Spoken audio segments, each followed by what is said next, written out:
what the government describes as bulk collection, and everyone else describes as mass surveillance.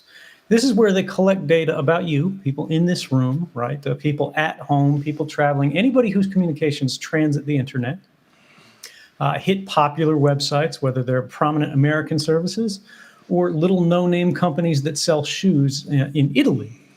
So long as it crosses the internet, they're capturing information about it and storing for the longest period of time the signaling information about that. Without getting in too deep here, this is, of course, metadata, which many people in the room may be familiar with, but other people may not. This is not, for example, the type of shoes that you ordered at that Italian website, but the fact that you contacted that Italian website, when it happened, how many times it happened, what type of browser you were using, what other sites you contacted that day. Did you write any emails that day? Did you make any calls via the cell phone services, voice over internet services? All of these things can be collected without a warrant, without any individualized criminal suspicion in the United States and other countries around the world, and increasingly so since 2013, which is the great tragedy. The majority of internet-based communications through modern browsers now today are happening over HTTPS. Now, why does this matter? Because encryption, of course, doesn't protect the metadata of communications, right?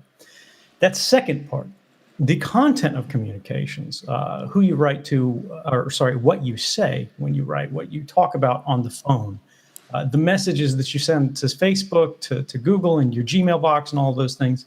Unfortunately, if you're not an American citizen today, if you're a citizen of Germany, of France, or anything else, and the US government wants to look at your Gmail inbox, your Facebook messages, they can do this without going to any court.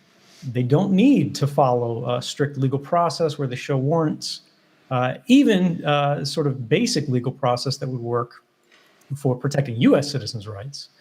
But what this means, unfortunately, is we've moved into a paradigm where there are really three types of collection that have become predominant. And this applies to both governments and private companies in different ways. The first and primary means of communication that all governments of any sort of capability are engaging in today, this continues, but fortunately, it is becoming less common because of this wave of encryption, is the interception of plain text communications. You used to go to LinkedIn.com, Facebook.com, Amazon.com, and it would all be http://. I mean, anything that you sent that site could be picked up by your local internet service provider, by people sharing the same wireless network with you at the cafe, and of course, these top-tier intelligence agencies. That's number one. Number two, the metadata problem. Even if you shift over to HTTPS, they still get your signaling information. Now, you may go, this doesn't really matter, but the reality is this is a perfect record of private lives when you go at scale, right? When you want to go, any arbitrary person that I can think of, any phone number that I pick out of the air, any email address that's interesting to me today, I can put in a system and see every website that they've transacted with from their home internet address. I can see every email that their email address has contacted with that's crossed over the internet in an unarmored way. Messages and so on and so forth that are going via common services that have universally unique identifiers, sort of usernames or things like that that are visible in traffic, this still occurs. And what this means is everybody that you care about, all of your activities, all of your political affiliations and interests, these things are trivially known. And now again, things have improved here. Many services have thought about what are we leaking on the wire, even when it's encapsulated through transport layer security. And then the final one, the third one, that's the common approach, is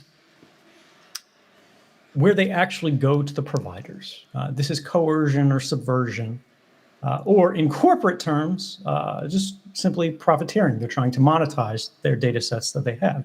And this is where all of this information that's been voluntarily provided that is available to the service companies can, through the US model, like under the PRISM program, where Google, Facebook, Apple, all of these guys will provide these things about foreign citizens without any real meaningful legal controls.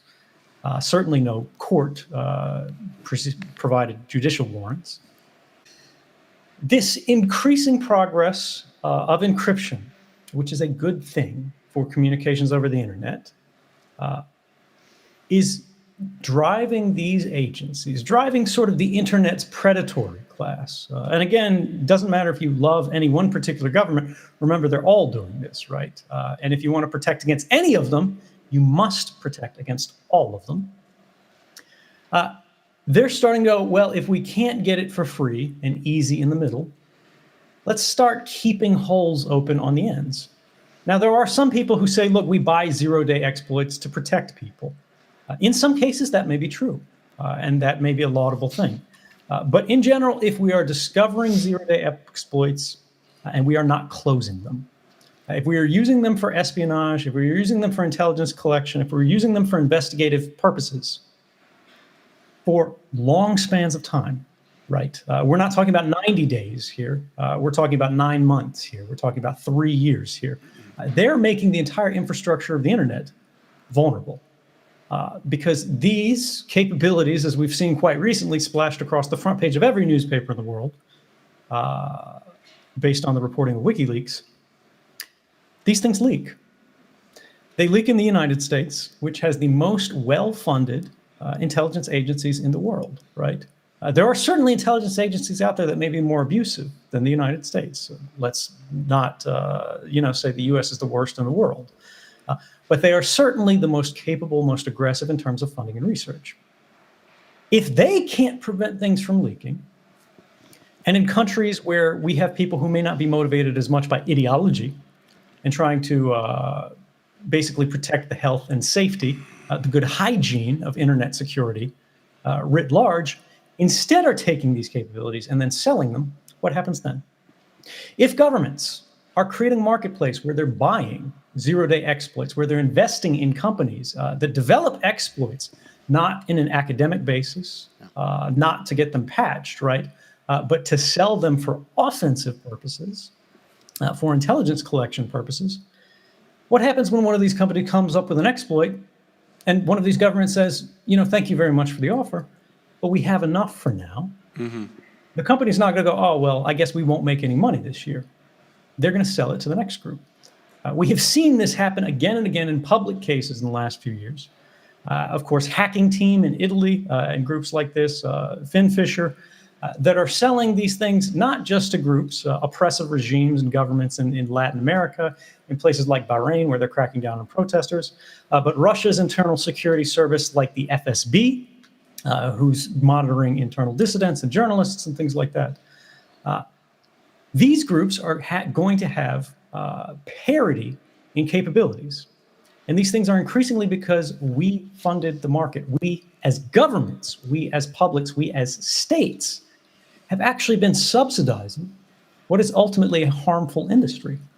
And this is something that is only just now beginning to erupt into public focus